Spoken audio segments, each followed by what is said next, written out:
সাল্লাল্লাহু আলাইহি ওয়াসাল্লামের প্রতি। আল্লাহ সুবহানাহু ওয়া তাআলা বলেন, ওয়া তাম্মাত কালিমাতু রাব্বিকা সিদকান ওয়া আদলা লা মুবাদদিলা লিকালিমাতিহি ওয়া হুয়াস সামিউল আলীম। আল্লাহ সুবহানাহু ওয়া তাআলা বলেন, আপনার প্রতিপালকের কথা সমাপ্ত হয়েছে সত্যবাদিতা ও ন্যায়পরায়ণতার উপর। লা মুবাদদিলা লিকালিমাতিহি, এই কথার কোনো পরিবর্তন হবে না।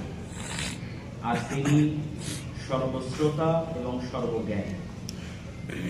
পবিত্র কোরআনের এই আয়াতটি এতটাই ব্যাপক অর্থবোধক যে সমগ্র ইসলামী শরিয়াহ, রাসূলুল্লাহ সাল্লাল্লাহু আলাইহি ওয়াসাল্লামের সমস্ত হাদিস এবং আল্লাহ সুবহানাহু ওয়া তাআলার সকল কথা, পবিত্র কোরআনের সকল আয়াত, সকল কিছুর ক্ষেত্রে আল্লাহ সুবহানাহু ওয়া তাআলা দ্ব্যর্থহীনভাবে ঘোষণা করছেন যে আল্লাহ সুবহানাহু ওয়া তাআলা প্রদত্ত এবং রাসূল সাল্লাল্লাহু আলাইহি ওয়াসাল্লাম কর্তৃক আনিত ইসলামী শরীয়তের সকল বিধিবিধান শতভাগ সত্যবাদিতা এবং শতভাগ ন্যায়পরায়ণতার উপর প্রতিষ্ঠিত।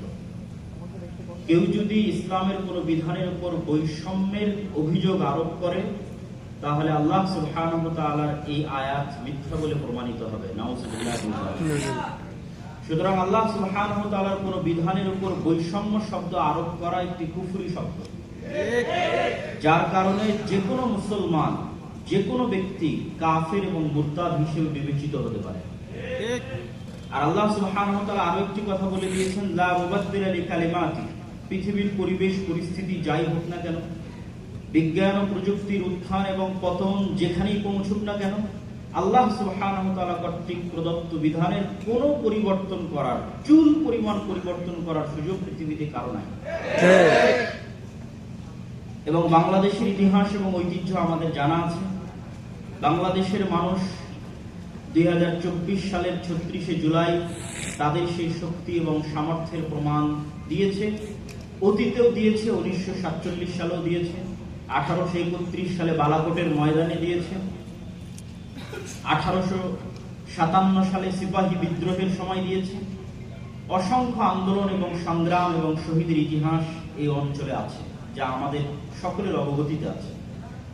সেটিকে সামনে রেখে বর্তমান সরকারকে আমরা বলতে চাই যে বর্তমান সরকার যদিও গণতান্ত্রিক পদ্ধতিতে আসেনি, তবে অবশ্যই একটি বিপ্লব পরবর্তী, একটি গণ অভ্যুত্থান পরবর্তী এবং ইসলামের যে নেতৃত্ব নির্বাচনের ব্যবস্থা আছে, পরামর্শের ভিত্তিতে সরকার নির্ধারণ করা, সেই পরামর্শের ভিত্তিতেই দেশ এবং জাতির যারা স্টেক হোল্ডার, তাদের পরামর্শের ভিত্তিতেই আপনারা এখানে এসেছেন।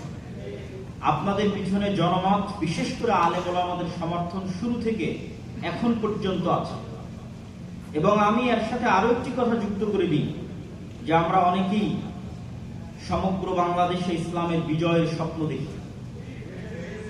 আমি অনেক সময় মনে করি, যদিও আমার এই কথাটি বাস্তবে প্রতিফলিত হবে না, তবুও হয়তো এরকম পর্যায়ে কথা বলার সুযোগ ভবিষ্যতে নাও আসতে পারে, সেহেতু এখানে বলেই নিই যে বর্তমান সরকার যে পদ্ধতির উপর এসেছে, পরামর্শের ভিত্তিতে যোগ্য মানুষকে, সবাই নিজ নিজ জায়গা থেকে চিন্তা করেছে আমার চেয়ে কে ভালো হবে, এবং তারাও হয়তো চেষ্টা করছে তাদের জায়গায় বিভিন্ন মন্ত্রণালয়ে কোনো প্রকার দল মত না দেখে যোগ্য ব্যক্তিদেরকে নিয়োগ দেওয়া। এই যে পদ্ধতি, পুনরায় গণতন্ত্রের দিকে ফিরে না গিয়ে এই পদ্ধতিকেই যদি কন্টিনিউ করা যায়, তাহলে এটাই ইটসেলফ ইসলাম প্রতিষ্ঠার জন্য যথেষ্ট।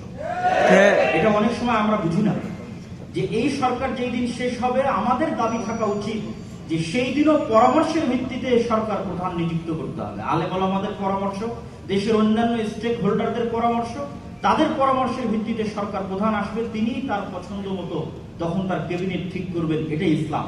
কিন্তু আমরাই যখন আবার ব্যাক ফুটে গিয়ে বলতেছি নির্বাচনে অংশগ্রহণ করব, নির্বাচন দিব, সেক্ষেত্রে আমি আপনাদের একটি কথা স্মরণ করিয়ে দিতে চাই, যেহেতু গণতান্ত্রিক দেশ, নির্বাচন হবে, গণতন্ত্র আসবে, তবে আমার একটা পরামর্শ আমি আপনাদের বলে যেতে চাই। সেটি হচ্ছে যে 5ই আগস্টে আমাদের লক্ষ লক্ষ কোটি কোটি ভোটার রাস্তায় ছিল, কিন্তু সরকার গঠনের সময় আমাদের অবস্থানটা কোথায় ছিল? আমাদের অবস্থান কিন্তু শূন্যের কোঠায় ছিল। ডিসিশন মেকিং এর জায়গায় আমরা শূন্যের কোঠায় পৌঁছে গেছি। অথচ আন্দোলনে দেখবেন আপামর আম জনসাধারণ, ইসলামপন্থী, আলেম ওলামাকে ভালোবাসে, তাদের অংশগ্রহণই বেশি। এর সবচেয়ে বড় কারণটা হচ্ছে আমরা শক্তিশালী প্রতিষ্ঠান তৈরি করতে পারি। যখন সরকার পতন হয়েছে, তখন এই সমস্ত এনজিও, এই সমস্ত মিডিয়া তাদের হাতে অটোমেটিক বাই ডিফল্ট ক্ষমতা চলে গেছে।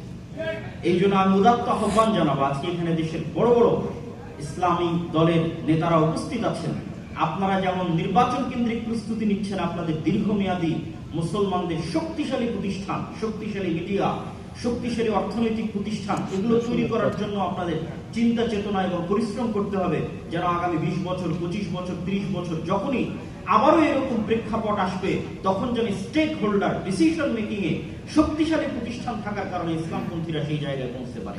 এটা আপনাদের প্রতি উদাত্ত আহ্বান। সম্মানিত উপস্থিতি, বক্তব্যের শেষের দিকে আমি বর্তমান সরকারের প্রতি আহ্বান জানিয়ে বলতে চাই যে আল্লাহ সুবহানাহু ওয়া তাআলার বিধান যেহেতু অপরিবর্তনীয় এবং যেহেতু এটি 90%-এরও অধিক মুসলমানের দেশ এবং মুসলমানেরা আপনারা দেখেছেন জুলাই বিপ্লবে রক্ত দেওয়া শিখেছে, তারা পার্শ্ববর্তী দেশ আমাদের যারা দাদাগিরি দেখাতো তাদের রক্তচক্ষুকে উপেক্ষা করে নিজের দেশের স্বাধীনতা ছিনিয়ে এনেছে। প্রয়োজন হলে তারা পাশ্চাত্য কর্তৃক, পাশ্চাত্য থেকে আমদানিকৃত এই নষ্ট ভ্রষ্ট সংস্কৃতিকে, এই নষ্ট ভ্রষ্ট নারী সংস্কারের প্রতিবেদনকে ডাস্টবিনে নিক্ষেপ করার জন্য শেষ রক্তবিন্দু পর্যন্ত দিতে বাধ্য থাকবে। আপনাদেরকে এই হুঁশিয়ারি দিয়ে আমি আমার সংক্ষিপ্ত বক্তব্য শেষ করছি এবং আল্লাহ সুবহানাহু ওয়া তাআলার নিকটে দোয়া করছি যে আল্লাহ সুবহানাহু ওয়া তাআলা যেন আমাদের দেশকে, আমাদের মাতৃভূমিকে এই সমস্ত অপবিত্র, এই সমস্ত নষ্টভ্রষ্ট সংস্কৃতি থেকে হেফাজত করেন। আল্লাহুম্মা আমিন। ওয়া আখিরু দাওয়ানা আলহামদুলিল্লাহি রাব্বিল আলামিন। আসসালামু